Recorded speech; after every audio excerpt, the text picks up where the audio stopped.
L'invité du jour. L'invité du jour sur RMC, c'est vous, Pierre-Olivier Donat. Bonjour. Bonjour. Merci d'être avec nous en direct. Vous présidez le syndicat des chirurgiens dentistes de France.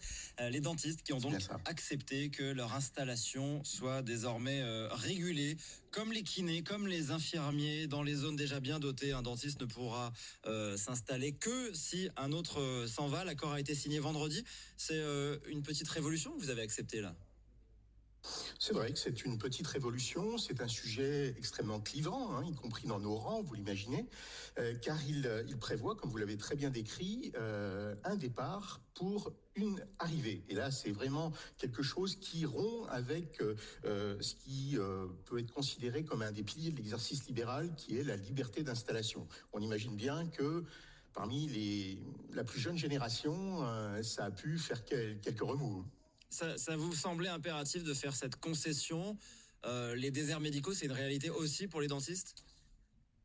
Alors, c'est une réalité complète pour les dentistes, mais avant tout, cette mesure est destinée à juguler le développement anarchique des centres de santé dans ces fameuses zones très surdotées qu'on appelle désormais les zones non prioritaires. Vous voyez, hasard du calendrier, vendredi dernier, alors que nous signions cette nouvelle convention, l'assurance maladie nous indiquait qu'elle allait déconventionner 13 centres de santé du groupe Alliance Vision, qui, comme leur nom ne l'indique pas, comportaient des centres de santé dentaires, pour notamment une fraude estimée à plus de 20 millions d'euros. Vous voyez, c'est pas une paille. Et ce déconventionnement va s'accompagner de plaintes au pénal. Donc il faut donc en finir avec la multiplication anarchique de ces centres dans les grandes métropoles. Et cette disposition, qui va s'appliquer à la fois aux libéraux mais aux centres de santé, nous permettra de contenir l'évolution de ces centres dès lors que nous connaîtrons les effectifs précis des chirurgiens dentistes salariés qui y travaillent. Parce que pour l'instant, c'est pas le cas. Pardon, Pierre-Olivier Donat, vous avez aussi obtenu des choses sur les tarifs des consultations. On va y venir dans un instant. Je voudrais qu'on entende d'abord le témoignage de Caroline, une auditrice RMC qui nous a appelé au 32-16. Bonjour Caroline. Bonjour. Bienvenue sur RMC. Vous nous appelez de Corrèze, c'est ça?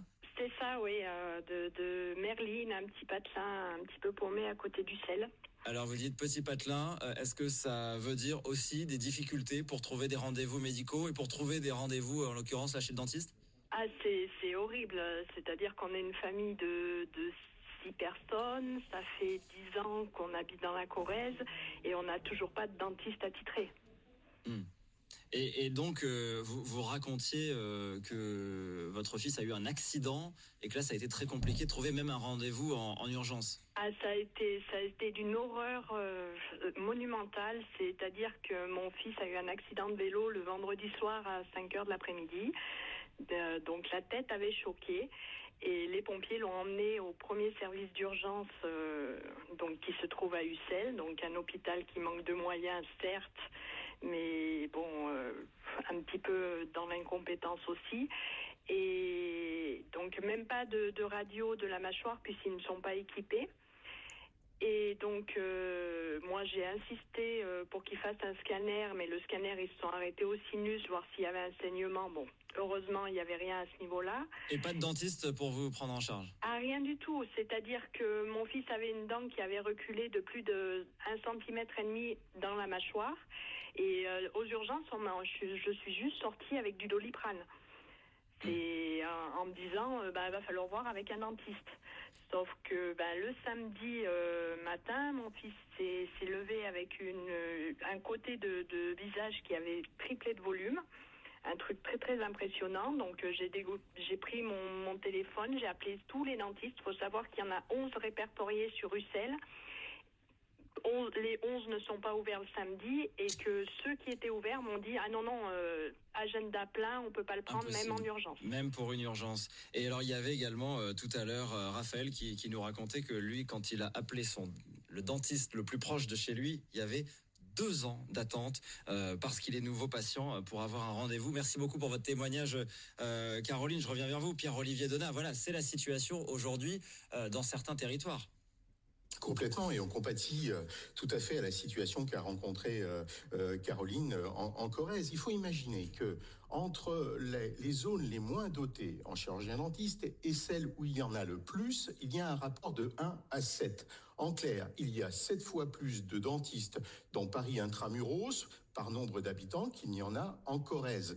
On peut évidemment imaginer les difficultés que ça représente en termes d'accès aux soins.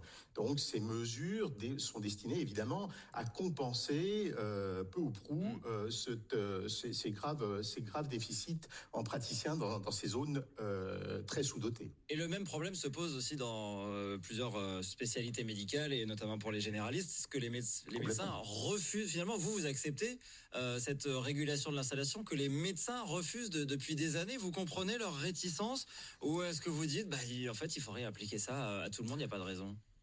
Non, on comprend tout à fait.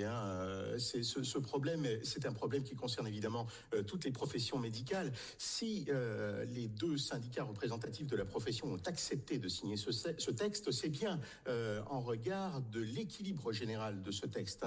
S'il n'y avait que la mesure de démographie, il est très peu probable que ce texte eût été signé.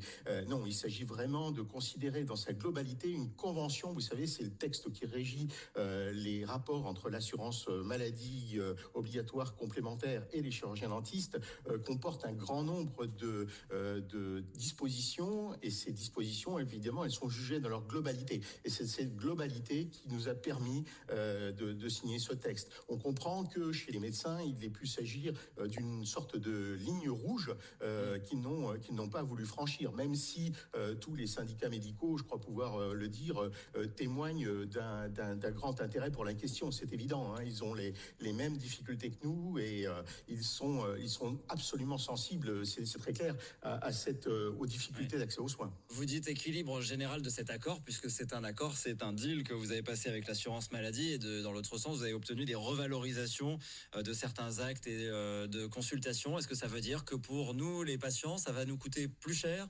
d'aller chez le dentiste désormais ? Non, il s'agit d'une augmentation des soins dits conservateurs, c'est-à-dire en fait ceux qui sont pris en charge à 100% lorsque vous avez une complémentaire. Alors effectivement, vous savez que depuis le 15 juin, nous avons appris que le ticket modérateur, c'est-à-dire la part qui sera à la charge des complémentaires, va passer de 30 à 40%. Toutefois, dès lors que vous avez un contrat complémentaire, ça ne vous coûtera pas un centime de plus. D'autre part, cette mesure d'augmentation est de 4%. Elle est la première à intervenir depuis un certain nombre d'années et vous imaginez bien que c'est pas de nature à compenser totalement les effets de l'inflation que toutes les activités économiques, dont la nôtre, ont dû subir les conséquences.